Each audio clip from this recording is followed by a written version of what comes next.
O pastor Danilo Secom é casado com a Mariana há 20 anos. É pai do Miguel e do Theo. Mestre em teologia pastoral, hoje faz parte da primeira Igreja Batista de Acesita. Também exerce seu ministério como diretor do Seminário Teológico Batista Mineiro, onde tem preparado, com zelo e excelência, novas gerações de pastores e líderes batistas em Minas Gerais. Flamenguista apaixonado, sua vida é marcada pela paixão pelo Evangelho, pela fidelidade ao Senhor e pelo compromisso em formar uma geração capacitada para o reino.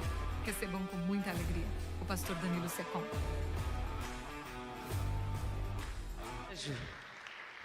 Só não foi melhor porque não está escrito que é cruzeirense. Mas eu entendo porque Cruzeiro e Flamengo é a união punho cruzado. Então a gente está basicamente em casa. Privilégio receber o Danilo aqui na nossa igreja, na nossa casa. Danilo é um amigo de longa data.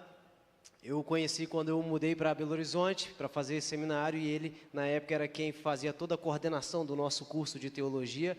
E Deus nos abençoou não apenas com isso, mas também me permitindo e permitindo a Bruna que eles fossem nossos padrinhos de casamento, tanto o Danilo quanto a esposa Mariana. Mariana, fique de pé, por favor. Essa é a esposa do Danilo, querido, minha madrinha de casamento também. Uma bênção, Mariana e o Danilo, nas nossas vidas, além de diretor do Seminário Batista Mineiro, seminário que tem formado pastores em todo o nosso estado de Minas Gerais, em todo o Brasil também. Então, se tem pastor sendo formado hoje, é porque Deus levantou este homem aqui para nos formar, para nos direcionar nesse sentido. Gostaria que você estendesse suas mãos sobre o Danilo, ore sobre ele, para que o Senhor possa usá-lo de maneira poderosa. Pai, obrigado, Senhor, por essa manhã. Obrigado, Deus, pela vida do Danilo, da Mariana. Obrigado porque o Senhor os trouxeram aqui em plena segurança. E nós queremos pedir ao Senhor que possa usá-lo neste culto, tanto quanto o Senhor já usou ele no culto das 9, mas que a mensagem dele venha com ousadia e autoridade aos nossos corações, os corações daqueles que chegaram agora. Meu Deus, que o Senhor possa abençoá-lo, que sejamos transformados pela mensagem do Teu Evangelho neste momento, Pai, e que o Seu nome seja glorificado essa manhã. Em nome de Jesus eu oro e agradeço. Amém. Querido, Deus te abençoe, você está em casa, viu? Samuel, muito obrigado. Bom dia, gente boa. A graça e a paz de Jesus, a paz do Senhor. Tudo bem?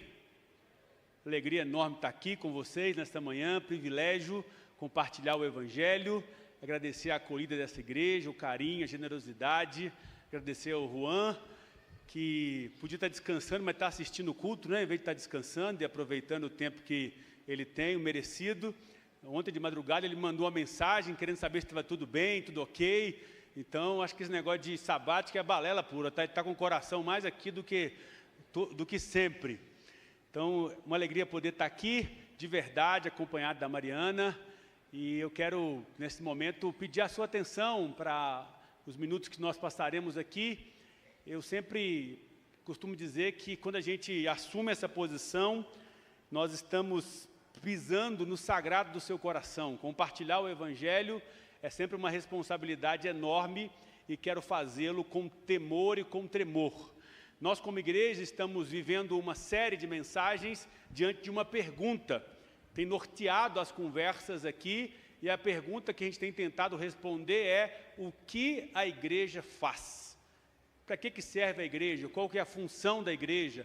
Para que nós existimos aqui plantados no coração de Belo Horizonte? Qual que é a grande função nossa?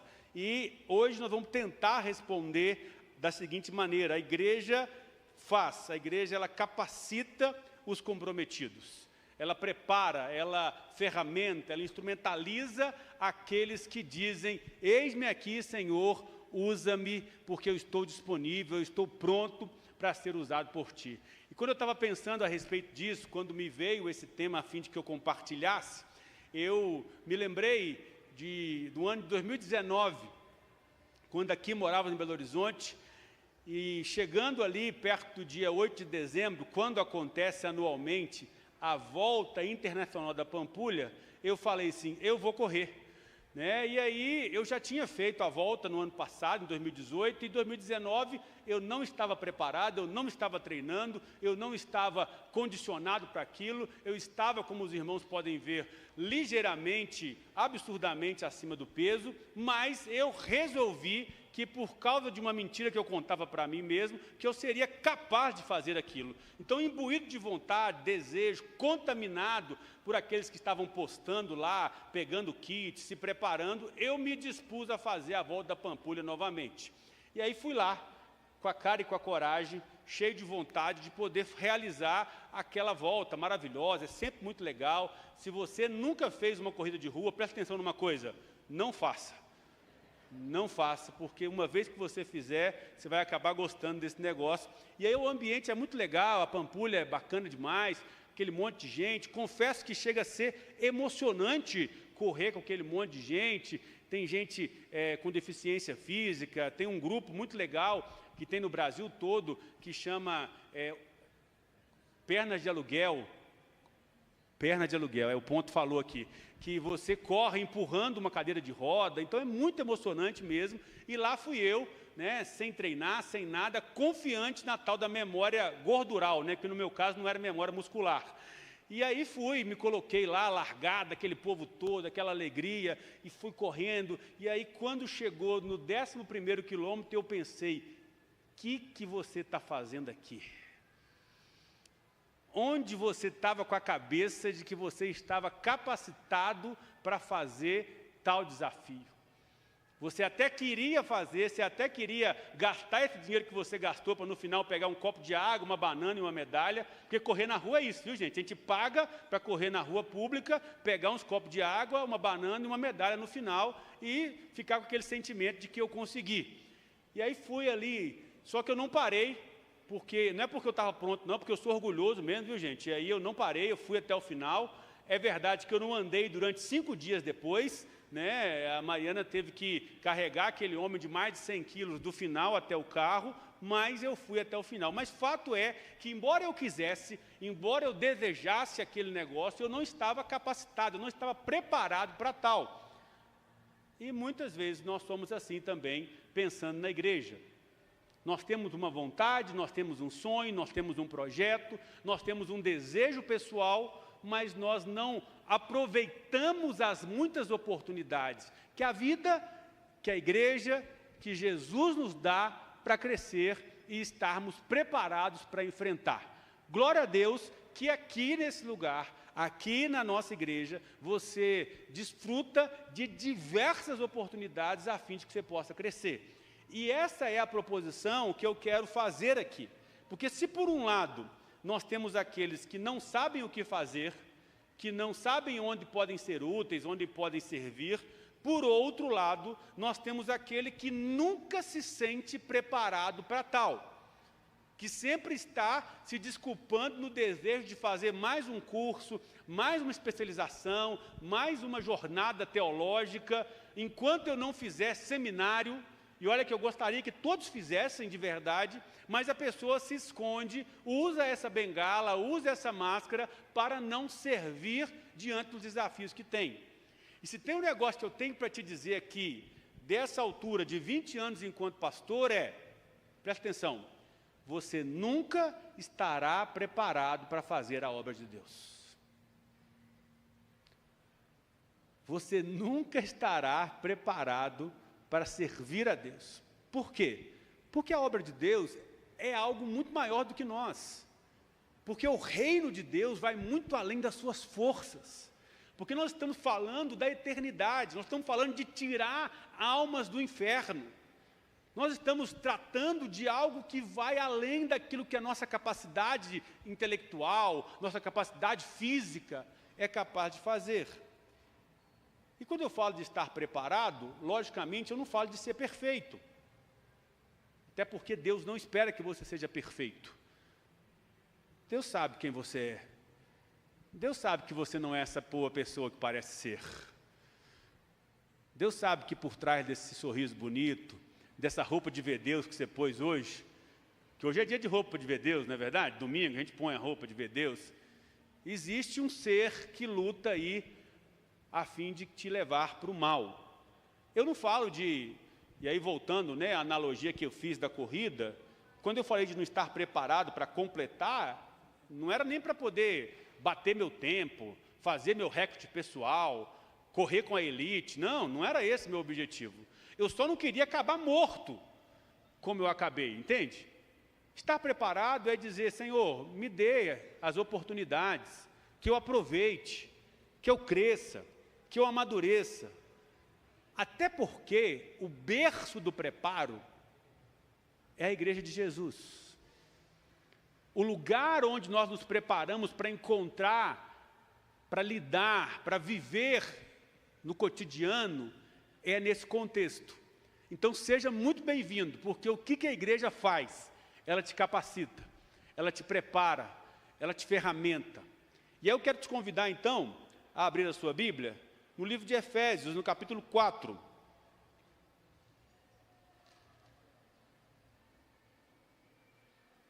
Essa água está aqui desde quando o Juan saiu, viu, gente? É a mesma. Brincadeira, gente. O pessoal trocou já de agora para outra hora. De manhã tinha um copo, agora tem outro. Esse pessoal é excelente em tudo que faz. Abre aí, liga aí sua Bíblia. Efésios capítulo 4, versos de 11 até o 16. Efésios 4, 11 até o 16.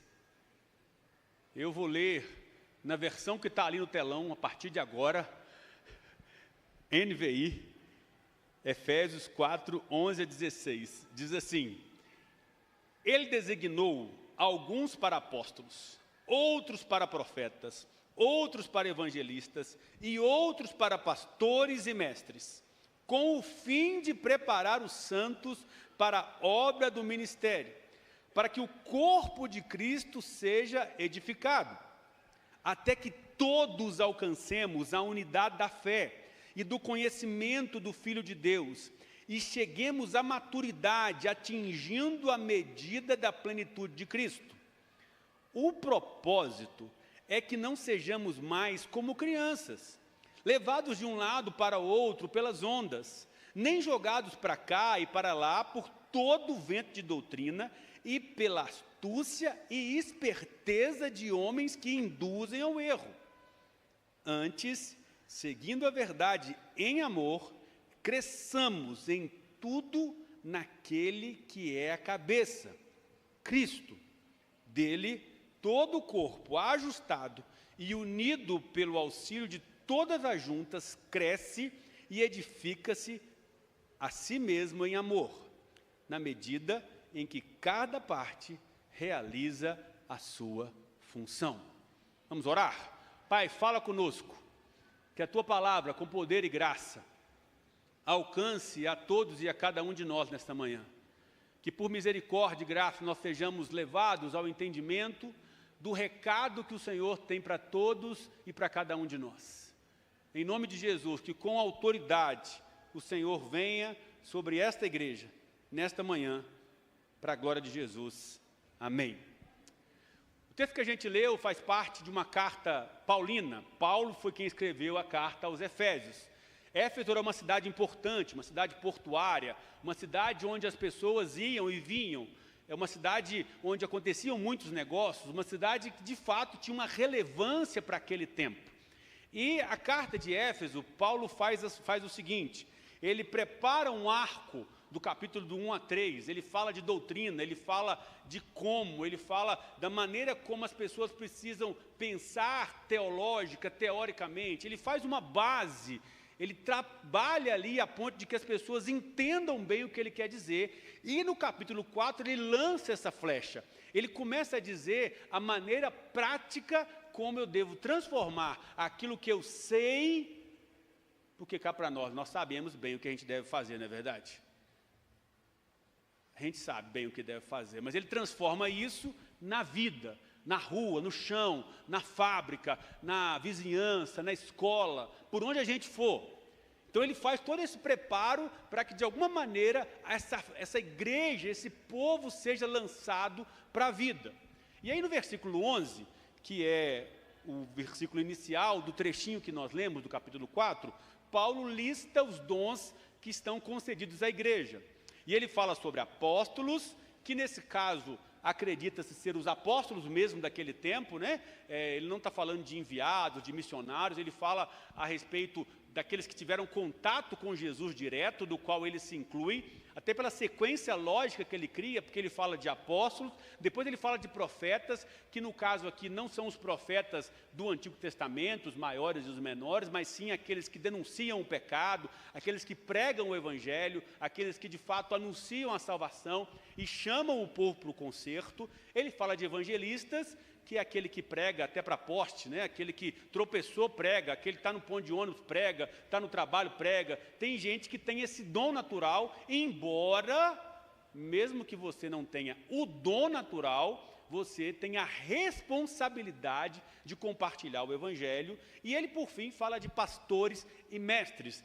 No grande entendimento da maioria dos comentaristas, aqui é pastores / mestres, é como se uma palavra fosse equivalente à outra, como se de fato a gente pudesse intercambiar uma função à outra. E enumerando isso, Paulo está querendo dizer o seguinte: essas pessoas não têm essa função, esse dom, esse talento para ser um fim em si mesmo, para que as coisas girem ao redor delas, para que elas sejam aplaudidas, honradas, para que elas sejam reverenciadas. Absolutamente não.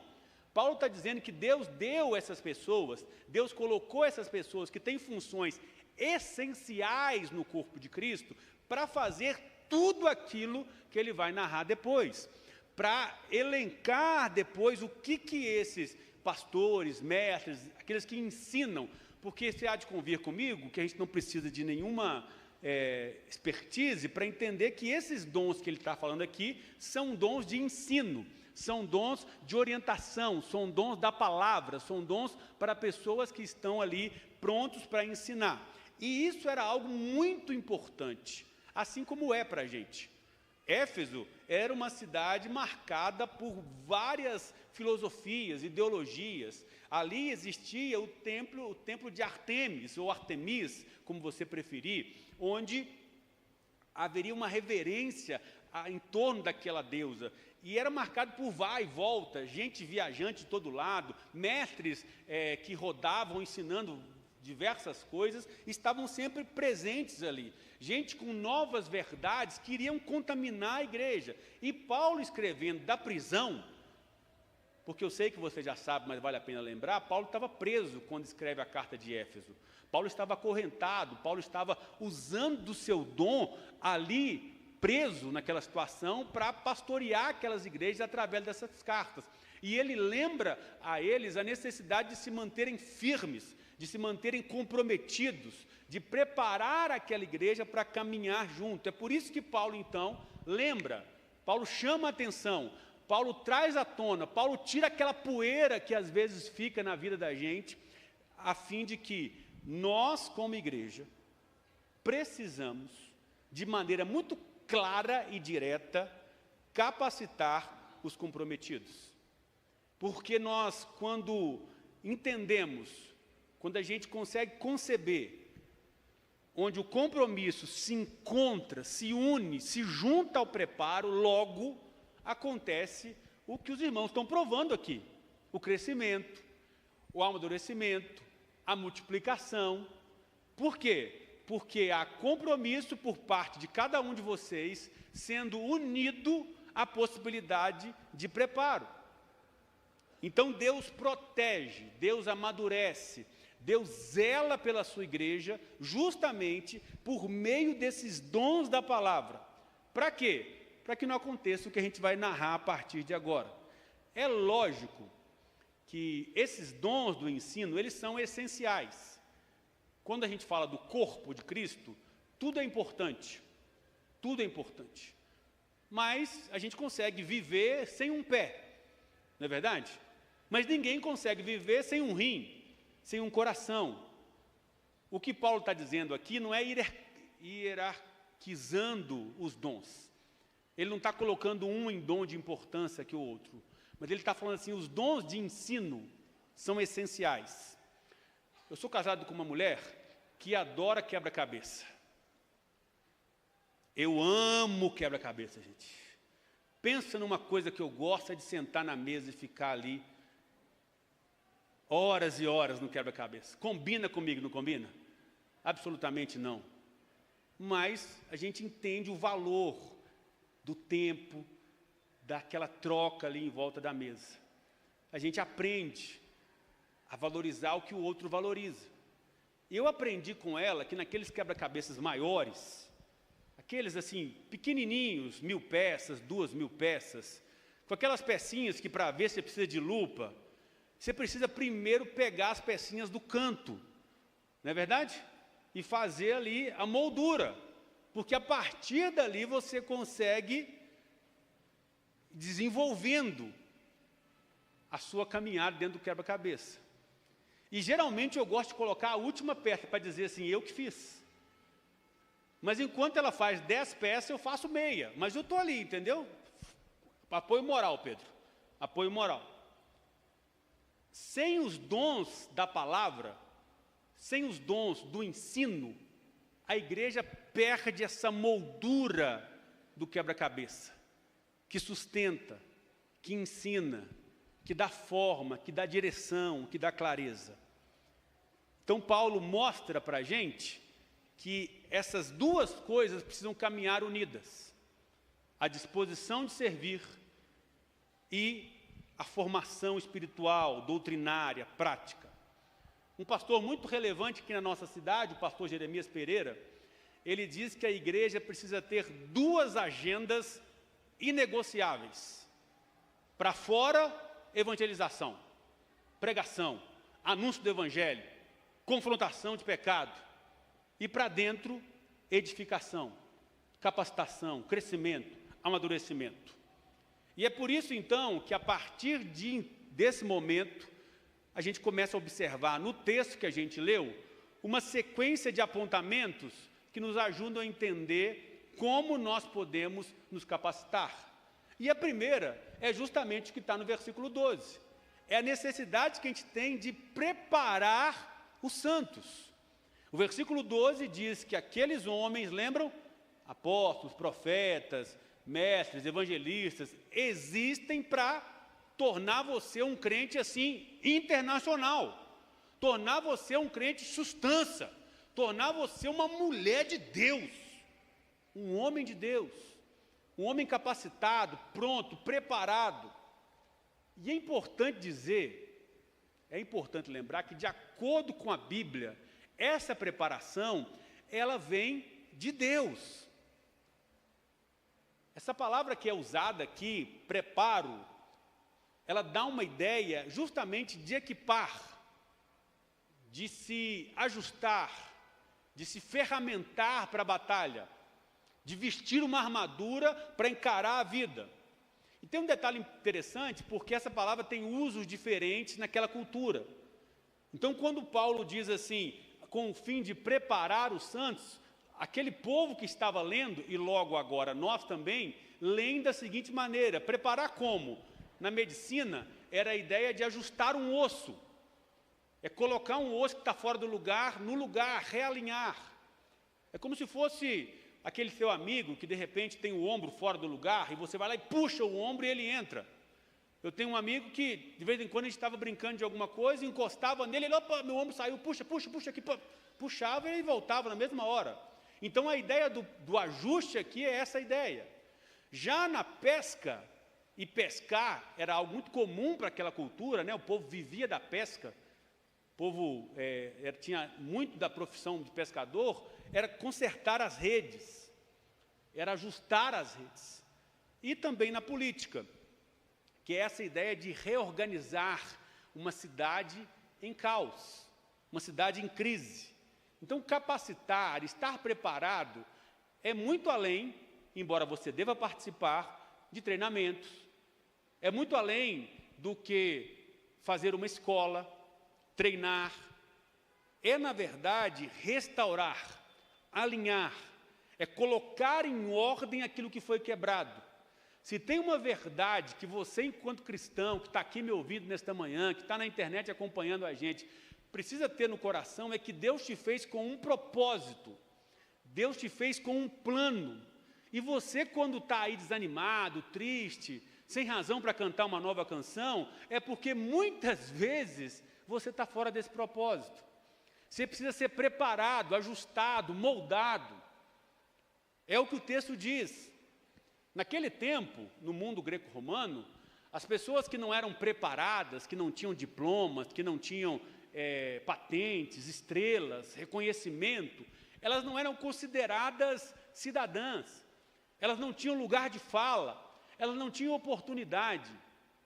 Mas olha que legal, na igreja de Jesus, quando ele vem, ele diz assim: todos podem servir, todos podem ser preparados.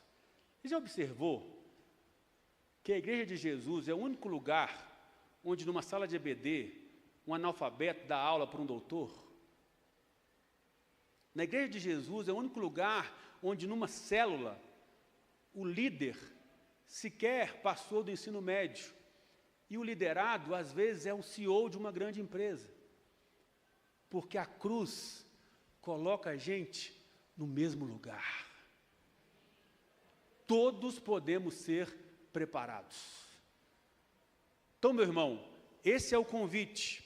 Esse versículo que a gente está estudando aqui, lendo, ele resgata essa ideia. Qual ideia, Danilo? Do sacerdócio universal. De que você também tem unção, você também tem o Espírito Santo de Deus na sua vida. Isso quer dizer, pai, que quando seu filho estiver doente, você não precisa ligar para ninguém para orar por ele. Você pode colocar a mão nele e dizer: Senhor, cura esse menino em nome de Jesus. Isso quer dizer, esposa, que quando seu marido estiver meio desalinhado, você pode orar por ele e pedir: Deus, santifica o teu nome na vida desse homem. Porque todos nós somos sacerdotes de Cristo. Representamos. Deixa eu te dar uma notícia. Onde você vai, Jesus vai com você. Onde você vai, onde você pisa, o Espírito Santo pisa com você. Toma cuidado onde você está levando o Espírito Santo. Porque não tem como deixar ele do lado de fora. Absolutamente não tem como. Mas ele te prepara, ele te capacita, porque você é o embaixador de Cristo. O texto que a gente leu fala a respeito dos pastores, mestres, lembram? E esses pastores estão capacitando a gente, ensinando a gente. Por quê? Porque, de acordo com o Evangelho, eles não jogam sozinhos. Não tem como eles cobrarem o escanteio e cabecearem. Todos nós temos uma função. E o que não falta são oportunidades. A disponibilidade sem preparo acaba gerando frustração. Mas o preparo sem disponibilidade gera estagnação. Deus chama a gente a viver os ambos.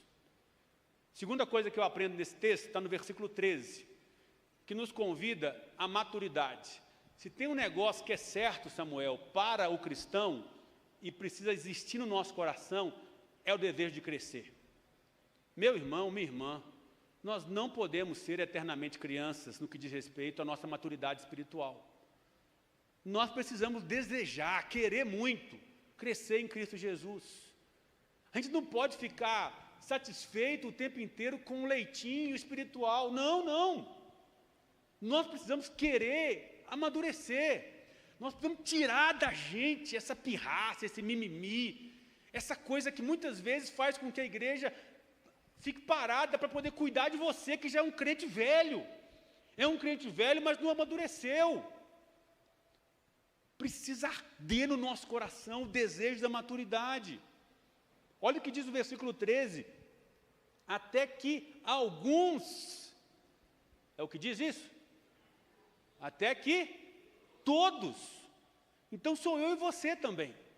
Você faz parte disso. Ah, mas eu não sei cantar. Ah, mas eu não sei pregar. Ah, mas eu não sei ensinar. E quem disse, quem te falou, miserável, que você só serve a Deus fazendo isso? Quem contou esse engano para você? Sabe como é que você pode servir a Deus? Sendo o melhor profissional lá da sua área de trabalho, sendo o melhor pai para o seu filho, sendo a melhor, mais charmosa, mais cheirosa esposa que seu filho sonhou em ter. Seu marido, né? Seu marido. Ainda bem que meu ponto me lembrou aqui. Vou falar de novo para os maridos poderem cutucar. Agora é a sua hora, viu, homem? Você pode ser a esposa mais charmosa, mais cheirosa, mais atenciosa, mais carinhosa que seu marido sonhou em ter. Amém, irmãos? Cadê o amém? Aquele amém assim dos homens, assim, amém. É isso aí, garoto. Porque o nosso alvo é a maturidade. E a ideia desse chegar aqui, de acordo com o texto, não é um ponto final, mas é uma ideia de uma caminhada constante. Porque a gente só vai chegar em 2 momentos: ou quando Cristo voltar, ou quando você morrer. Até porque todo mundo quer ir para o céu, amém? Mas ninguém quer morrer, não é verdade? Pelo menos por agora não, né? É isso. Então a gente só vai chegar nessa estatura nesse dia que a gente se encontrar com Cristo na glória. Até lá, irmão, tem muito suor, tem muito joelho no chão, tem muito culto para você participar, tem muita provação para você vencer, tem muita oração para você fazer. Mas nós não podemos ficar parados. A ideia é justamente de uma peregrinação. Não é um botão de liga, desliga, não. É uma constância. É uma disciplina em que nós estamos envolvidos. O texto aqui fala de uma perfeita varonilidade. É um varão perfeito. É uma vida santa, que chega à medida da estatura da plenitude de Cristo. Quando a gente lê isso, a gente precisa voltar ao contexto que Paulo fala. Porque naquele tempo existia um rito, onde o menino deixava de ser menino e passava a ser homem. Onde acontecia algo em que era marcado. Era o rito da toga virilis. Não tem problema você não lembrar não, tá, gente? Mas fica aí na sua cabeça. É o rito da toga virilis. O que é isso? Quando o menino fazia 12 para 13 anos, ele passava por um momento em que ele tirava as roupas de criança e recebia a roupa de adulto. E a partir daquele momento, a sociedade olhava para ele como um homem. Como um homem. Sabe o que isso me fala? Igreja de Jesus, deixa a fralda de lado, deixa a roupa de criança de lado e vamos vestir a roupa de adulto. Vamos amadurecer, vamos crescer, vamos nos posicionar como nós temos feito, vamos ser uma bênção para essa cidade como nós temos sido. Vamos nos vestir da maturidade de Cristo. A gente precisa saber que esse lugar não é um lugar de entretenimento, não é um lugar social apenas. A gente tem aprendido aqui, domingo após domingo, que isso aqui é uma família a pertencer. E na família nós precisamos de gente madura. É claro que quando o texto nos aponta para a unidade, ele não está falando de pensarmos todo mundo igual. Ele não está falando de gostarmos todo mundo do mesmo tipo de música. E muito menos de torcermos para o mesmo time. Na Igreja de Jesus, no Reino de Deus, a gente convive atleticanos e flamenguistas, sem nenhum problema, sem nenhuma dificuldade. Cruzeirenses também entram nesse jogo. A gente desfruta da comunhão, apesar das nossas diferenças, apesar do nosso gosto, apesar do partido que a gente vota. Porque a nossa centralidade é a cruz de Cristo. É Ele quem governa. E mesmo com os nossos pensamentos diferentes, mesmo com o nosso jeito de vestir diferente, nós olhamos para Cristo. E a gente não consegue medir isso pelo tanto de Bíblia que a gente sabe. Tem gente que, como diria antigamente, sabe a Bíblia de capa a capa. Mas esse saber não é transformado em vida. Ou seja, não há maturidade, não há crescimento. A maturidade, ela é medida pelo tanto que Cristo governa o meu caráter. Ela é medida pelo tanto que eu amo, pelo tanto que eu sirvo. E só se aprende isso vivendo em comunidade. Percebam, ele fala dos responsáveis, ele fala do preparo, ele fala da maturidade, e agora no verso 14, ele fala do discernimento. Ou seja, eu sou preparado, eu busco a maturidade, porque eu estarei sujeito a tempestades. Eu serei bombardeado por inverdades, por mentiras, por falácias, por heresias. Estarei sujeito ao que o texto sagrado diz, ventos de doutrina. E qual que é essa ideia, Danilo? A ideia é justamente de um barco que está à deriva, sendo levado para um lado e para o outro. Ah, se todo mundo gosta de frango caipira, eu gosto de frango caipira. Ah, se todo mundo gosta de churrasco, eu gosto de churrasco. Se todo mundo gosta de comida japonesa, eu gosto de comida japonesa. Não, mas aí eu gosto de tudo mesmo, né, gente? Não é verdade? Mas é aquele que é levado o tempo inteiro para um lado e para o outro, que não tem firmeza na palavra de Deus, que se deixa convencer facilmente, que qualquer novidade o pega. Cristãos maduros, igual você é. Amém? Cristão maduro, assim, igual você é, não são levados por vento de doutrinas. Éfeso, a cidade a qual é a destinatária dessa carta, era um caldeirão de ideias. Os irmãos vão te convir que os irmãos estão no coração de uma cidade que é um caldeirão de ideias. A gente fechou as portas porque há do lado de fora um manifesto em prol de uma coisa, de um movimento. E nós respeitamos, porque é um caldeirão de ideias diferentes. Se você sair daqui e se aventurar a almoçar ali na Avenida Afonso Pena, você vai ver um caldeirão de ideias fervendo, multiculturais. E a Bíblia chama a gente a estar nesse mundo, a não nos isolarmos deste mundo, mas a fazermos diferença aonde? Lá. Não é vivermos sectariamente, separadamente, isoladamente, mas é no meio disso tudo, nos mantermos firmes. Lá em Éfeso havia misticismo oriental, existia o culto lá a Artemis, filosofias que vinham de todos os lados. A igreja corria grande risco. Nós também corremos grande risco. Estamos firmes, discernindo, perguntando, porque o grande teste, na verdade, é o seguinte, meus irmãos. A grande pergunta que nós podemos fazer quando ouvimos qualquer coisa, até quando vocês me ouvem, é: isso vem de Cristo? Cristo é glorificado nisso que está sendo dito? Eu enxergo a centralidade da cruz nesse discurso, nesse jeito de viver? Porque Paulo está falando aqui de um discernimento que não é cognitivo, não é intelectual, mas é espiritual. Paulo fala de astúcia. E a ideia dessa astúcia é a ideia de um dado viciado, um dado que sempre vai cair, é uma trapaça, é ser passado para trás. E muitas vezes,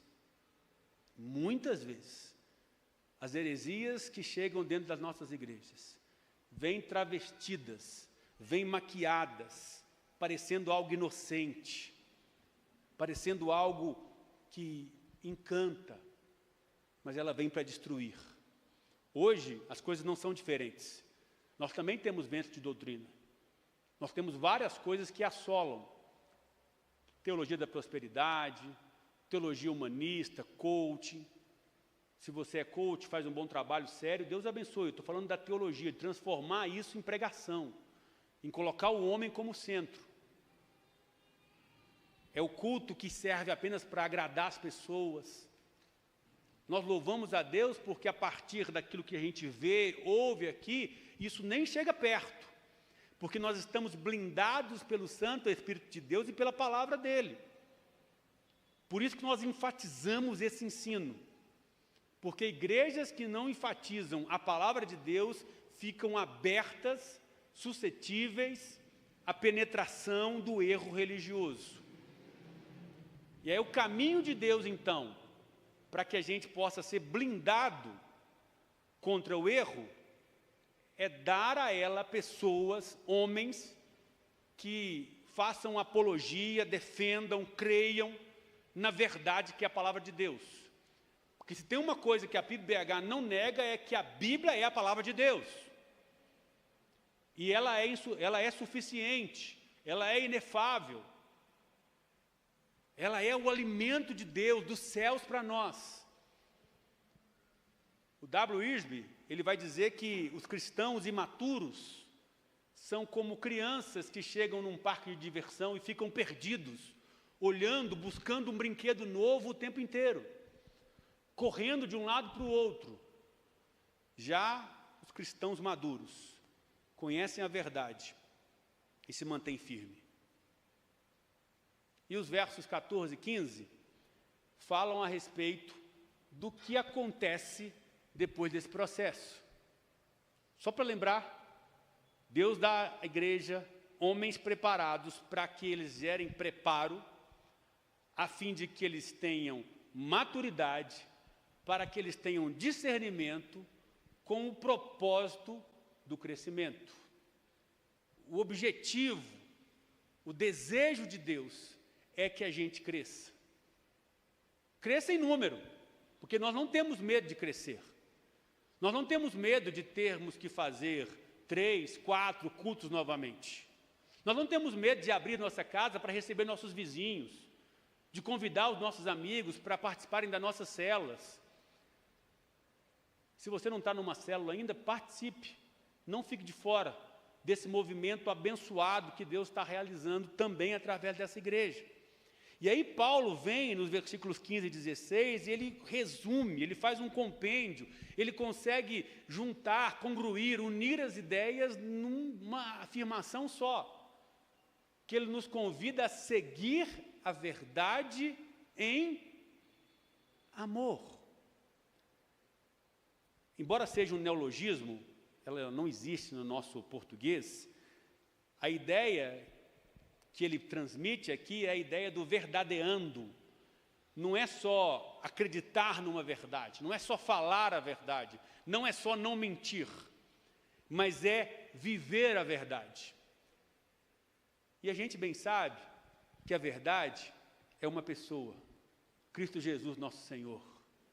A gente bem sabe que viver a verdade é viver como Ele viveu, é andar como Ele andou, é servir como Ele serviu, é dar a vida pelo nosso irmão, é olhar o outro a despeito da gente, é abrir mão dos meus prazeres, gostos, vontades, para que o outro seja servido e honrado. Então, eu verdadeio, eu vivo a verdade, eu vivo Cristo, eu caminho com Ele.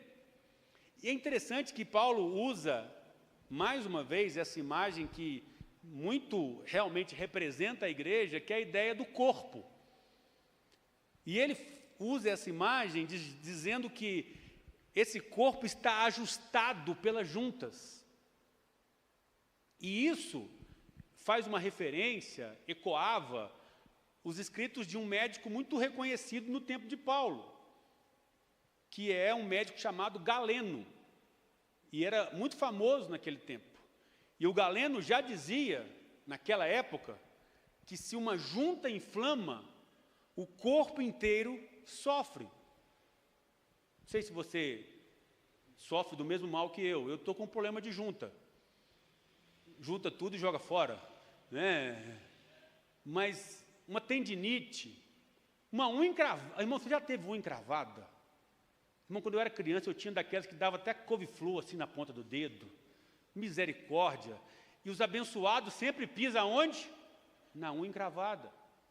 Sabe o que isso significa? É que você é importante no corpo de Cristo. Que quando você está com um problema, todos nós estamos. Que a sua luta, a sua dor, é a nossa dor. De que quando você está em falta, nós estamos em falta.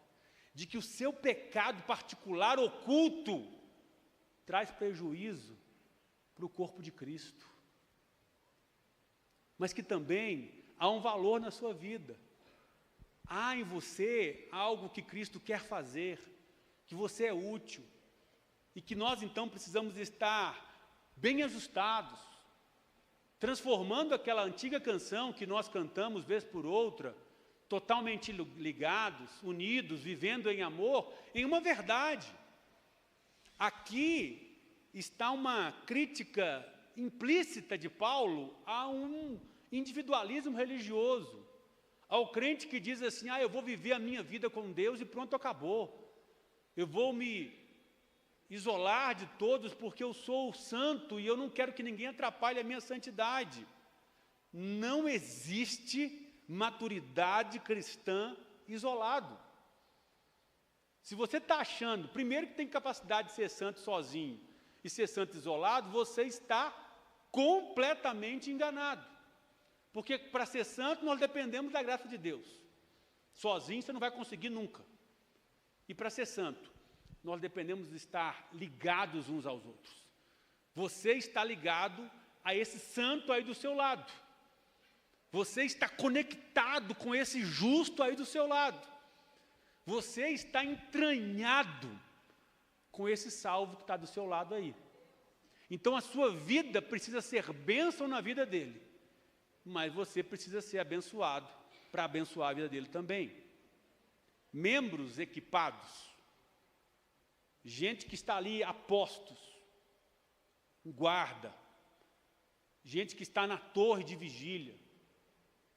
Gente que está ligada no que está acontecendo.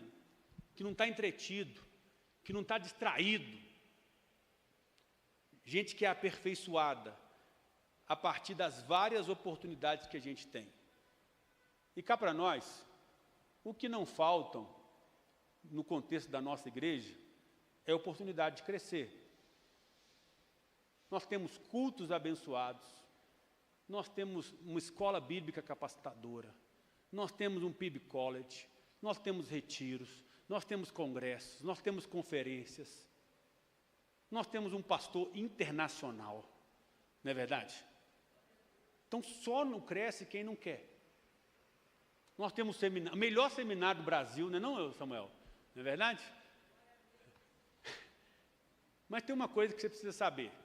Você que é líder aí, você que está à frente de uma célula, de um ministério, você que está puxando a corda, fica tranquilo. Sempre vai ter gente que não quer crescer. A Bíblia fala que sempre vai existir joio no meio do trigo. Sempre vai ter lobo com pele de ovelha, cordeiro. E sabe quem vai tratar com essas pessoas? É Deus. Não é você. Não adianta dar um horiúgue, não adianta dar um kamehameha, não adianta pegar pelo pescoço. Quem vai tratar é Deus. Tem gente que vai ser assim. Tem gente que, conforme a Bíblia diz, vai ser salvo como que pelo fogo. E ele está aqui no nosso meio. Está sentado aí do seu lado, às vezes. Eu oro para que não seja você. Mas se for, hoje tem graça para a sua vida. Hoje tem oportunidade de você dizer, Senhor, se isso é para mim, me ajuda. Me transforma, me salva, me liberta. Porque eu quero crescer. O Bonhoeffer, um mártir da igreja de verdade, diz que a igreja é igreja somente quando ela existe para os outros. Quando ela faz sentido para o outro. Quando ela não vive em si mesmada. Quando ela não vive em função dela mesma. Mas ela entende o que ela faz. E o que ela faz, ela capacita os comprometidos. O que a gente aprende aqui hoje, então, a partir do texto sagrado, é que nós precisamos estar preparados, prontos, restaurados, conduzidos à maturidade, discernindo o certo e o errado para nos proteger contra os enganos. E todo dia vai vir um novo, gente. Toda hora vai aparecer um novo. Os irmãos talvez não lembram, mas teve uma época em que o engano era crente que estava fazendo brotar na boca dos outros dente de ouro. E a crise está tão feia que o povo está até vendendo os dentes de ouro que Deus fez brotar agora. E cada momento vem uma coisa diferente. Vem um movimento diferente. A última que eu ouvi agora foi gente vendendo uma caneta ungida para passar no concurso. Absurdo, não é? Mas está por aí. E tem gente sendo enganada por isso. Só que nós não somos desse, porque nós somos o povo da palavra. Nós não somos desse, porque nós estamos firmados em Cristo. Porque nós temos a cruz como alvo. Cristo, Ele concede dons. Homens e mulheres sérios, que equipam. Santos que servem. Gente de colete, gente sem colete. Gente lá na vizinhança, no bairro, na escola, no trabalho. Gente onde só você pode chegar. Meu irmão, tem corações que Cristo quer alcançar que só você tem acesso. Que não tem pastor, que não tem bispo, que não tem ungido nenhum que acesse esse coração que não seja você. Então Deus quer te usar para isso. Deus quer fazer com que você entenda essa sua função. A gente às vezes fica muito preocupado demais com as posições que a gente almeja, alcança ou quer encontrar. Certa vez perguntaram a um renomado maestro, tipo César Timóteo, assim, sabe? Um renomado, internacionalmente conhecido. Qual era o instrumento mais difícil de tocar em uma orquestra? E ele prontamente respondeu: certamente, o instrumento mais difícil de tocar é o segundo violino. Prontamente ele respondeu. Porque todos querem o brilho do primeiro violino. Todos querem o solo do primeiro violino. Mas o segundo exige humildade, preparo, disciplina para sustentar toda a harmonia que a orquestra gera. Nós somos chamados para sermos segundos violinos. Nós somos chamados para sermos aqueles que sustentam essa obra, com oração, com serviço, com disposição, e aproveitando as oportunidades que Ele nos dá para nos capacitarmos. Até porque o grande Maestro, o Senhor da história, conduzirá a nossa vida até o dia em que junto com os anjos cantaremos, mesmo os desafinados como eu, Santo, Santo, Santo é o Senhor dos Exércitos. Meus irmãos, que Deus nos abençoe, que Deus nos ajude, que Deus cuide de nós e que a gente, aproveitando os homens e mulheres que Deus coloca à nossa disposição para ensinar a verdade, estejamos preparados, crescendo, amadurecendo. Chega de meninice, discernindo, separando o que é bom do ruim e crescendo espiritualmente, numericamente, prosperando, fazendo bom uso de fato da prosperidade que Deus tem para dar para mim e para você. Que nunca mais você, como eu, entre em corridas erradas.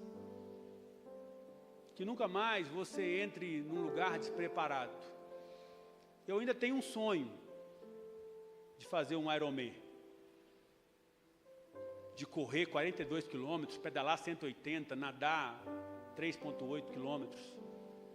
Mas primeiro Deus tem que me dar capacidade para comprar uma bicicleta. Mas eu não vou fazer isso sem estar preparado. Você não pode encarar essa vida sem estar preparado, sem aproveitar, sem ficar simplesmente frequentando um culto, por melhor que seja, por mais agradável, mais aconchegante, por mais confortável, por mais, diga-se de passagem, abençoador que são os nossos cultos. Você precisa, no seu coração, desejar querer mais, porque essa igreja faz, ela te capacita, ela te ferramenta, ela te instrumentaliza para que você sirva a Deus, aonde você é enviado.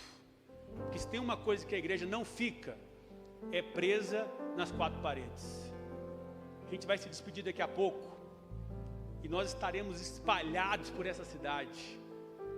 A igreja de Jesus, eu, você, juntos, estaremos rodeados de pessoas que têm carência do Evangelho, carência do amor de Cristo, de salvação, de propósito.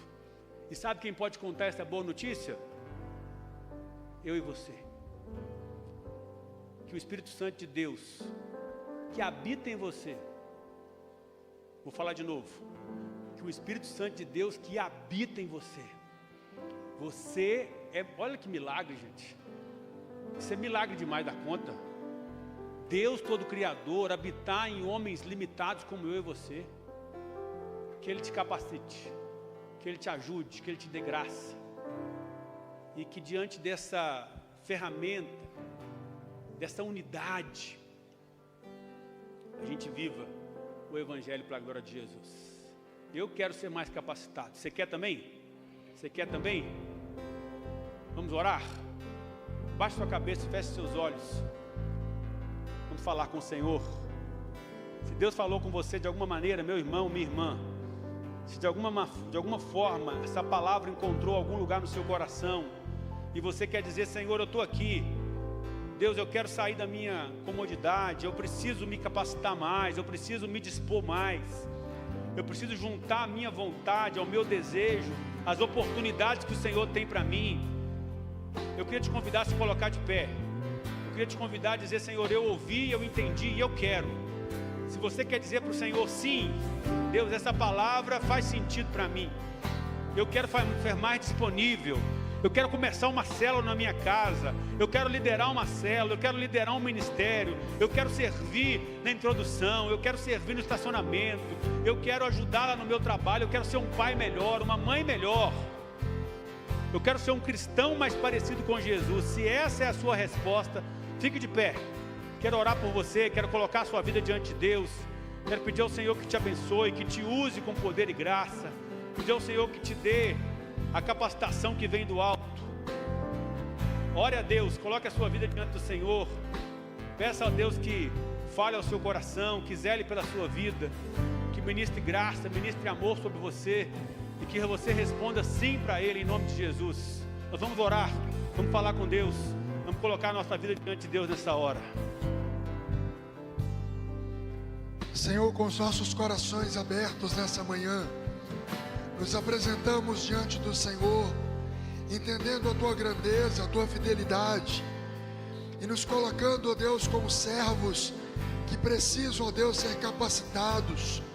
Deus, nós nos colocamos diante do Senhor, assim como ouvimos, e pedimos, ó Deus, que a capacitação, o revestimento do alto dos céus venha sobre nós, em nome de Jesus, e que nós, ó Deus, preparados, debaixo da unção do Espírito Santo, possamos ir por essa cidade, pelas nações, até os confins da terra, preparados e capacitados para anunciar o nome de Jesus Cristo como único Senhor e Salvador.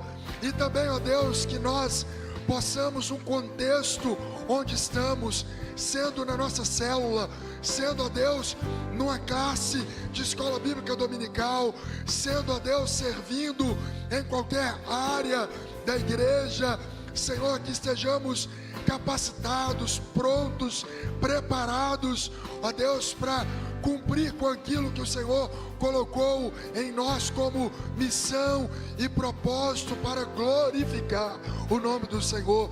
Ninguém vai a lugar nenhum se não tem um plano e um propósito estabelecido pelo Senhor. E diante dessa palavra, nós, ó Deus, então dizemos: eis-nos aqui, eis-me aqui, Senhor, envia-me debaixo da unção do Senhor.